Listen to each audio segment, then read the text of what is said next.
નવા વર્ષના પ્રથમ દિવસે મોંઘીબાની જગ્યા ખાતે કુવાડિયા પરિવારની ધ્વજારોહણ કરાઈ।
Niti niti mo ni wala,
ઓલા કે મને ફોન લઈ જાય.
કૃષ્ણ કનૈયા કી જય, બા મહારાજ કી જય।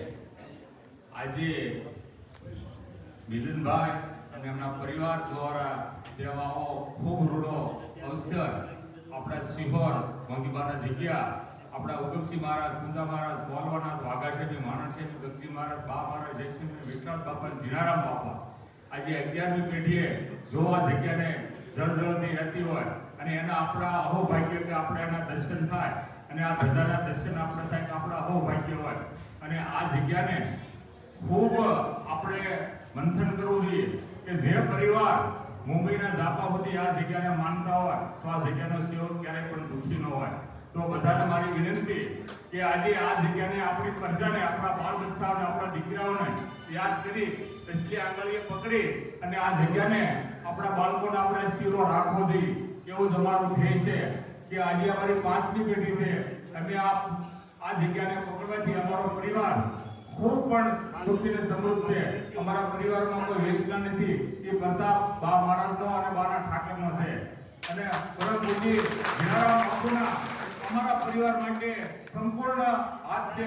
જેમ ઠાકર અમારી માટે ધ્યાન રાખે છે, બાપુ પણ અમારા પરિવારની ધ્યાન રાખે છે। તો કુવાડિયા પરિવારને મારી વિનંતી કે ખૂબ આ રીતે આપણું જગ્યાનું મહત્વ વધે અને અવારનવાર આપણે જગ્યા દ્વારકાના ઠાકર કે આ ઠાકર એક જ છે, જે આપણો આ ધજાનું મહત્વ વધતું જાય અને જગ્યાનું આપણું જે સન્માન છે એ જળવાઈ રહે। તે બધાને મારી વિનંતી કે આવી ધજાઓ અવારનવાર સડે અને આપણા ઠાકોરજીને ખુશ રાખી અને આપણા પરિવારને ખુશ રાખે। એટલે કુવાડિયા પરિવાર આ બધા જ અને એમના સગા સૈનિકો આવ્યા છે અહીંયા અને સમય લઈને એમને બધાને ખૂબ ખૂબ હૃદયથી મારા અભિનંદન। એમાં મિલનભાઈ, રાજુભાઈ મારા નાનપણના મારા પરમ મિત્ર છે, એના ભાવથી આજે હું અહીંયા આવ્યો છું અને મને જે બે શબ્દ બોલવાની તક મળી છે અને આ બદલ ખૂબ ખૂબ આનો ઋણી છું અને ખૂબ ખૂબ મારી શુભેચ્છા પાઠવું છું।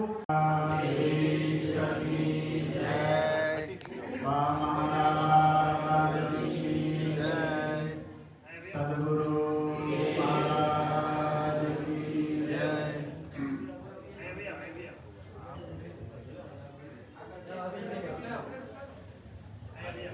આજે નવા વર્ષે આપ સૌને મારા જય પામનાર। નવા વર્ષનો પહેલો દિવસ મંગલ અવસર ધજારોહણનું કાર્ય સંપૂર્ણ થયું। એ નિમિત્તે સાથે મળ્યા છે ત્યારે 5 મિનિટ હરિનામ લઈ સાથે શ્રી રામ જય રામ જય જય રામ, શ્રી રામ જય રામ જય જય રામ, શ્રી રામ જય રામ જય જય રામ, શ્રી રામ જય રામ જય જય રામ, શ્રી રામ જય રામ જય જય રામ। બા મહારાજ કી જય। નમઃ પાર્વતી પતે મહાદેવ। પરમ કૃપાઓ પરમાત્માની કૃપા છે। રાધા કૃષ્ણ ભગવાનને આજે જ્યારે આમ જો તો 9 વર્ષ છે કે 1/1/2025 વર્ષના શુભ દિવસે માસાભાઈ દેવભાઈ કુવાડિયા પરિવાર દ્વારા દિવ્ય ધજારોહણનું આયોજન કરવામાં આવ્યું એના પરિવાર દ્વારા ને એમાં આપ સૌ બધા એમાં ભાગીદાર બન્યા છે ત્યારે એ જાણીને ખૂબ ખૂબ આનંદ થાય। આ દિવ્ય પ્રસંગમાં ઉપરથી પૂજ્ય શ્રી સુભૈયાજી રામદાસ બાપુ, ઉપસ્થિત દરેક મહેમાનો, કુવાડિયા પરિવાર અહીં આપ સુધી આનંદથી આ ધજાનું આયોજન કર્યું છે એમાં ભાગ લઈને ત્યારે ખૂબ ખૂબ બા મહારાજના દ્વારકાધીશના આપ સૌ પરિવારો પર ખૂબ આશીર્વાદ ઉતરે। અવારનવાર આપણે આવા સત્કાર્ય કરતા બાપુએ બહુ સરસ વાત કરી કે જીવન સાર્થક કરવા માટે સતત આપણે પ્રયત્ન કરતા હોય પણ સાર્થક ક્યારે થાય કે સત્સંગ આપણા જીવનમાં ઉતરે એ રીતે આપણું આવું વર્તન થઈ જાય ને ભગવાનના સાનિધ્યમાં સેવા અને શ્રવણ કાયમ માટે જો કરતા રહી જાય. એક દિવેલ હોય, દિવેલિયામાં આપણે દિવેલ પૂરો એમાં વાટ પધરાવો એ જ્યારે પ્રગટાવી તો નહીં પણ એમાં સતત આપણે દિવેલ પૂરતું રહેવું જોઈએ. એ માટે આપણા દિવેલમાં આપણું દિવેલ જ્યારે પૂરતા રહી તો એ પ્રકાશ કાયમ માટે આપણા જીવનમાં ઉતરે, આપણું જીવન સાર્થક થાય. અવારનવાર આવે સત્કાર કે વધારે નહીં કંઈ કહેતા આ પરિવારે જ્યારે આ લાભ લીધો છે ત્યારે એમની ઉપર તો ખૂબ ખૂબ આભાર અને આશીર્વાદ ઉતર્યા, માતાજીના ઉતરે, વધારે નહીં કહેતા અહીં ઉપસરે બધા આવ્યા છે ત્યારે ખૂબ ખૂબ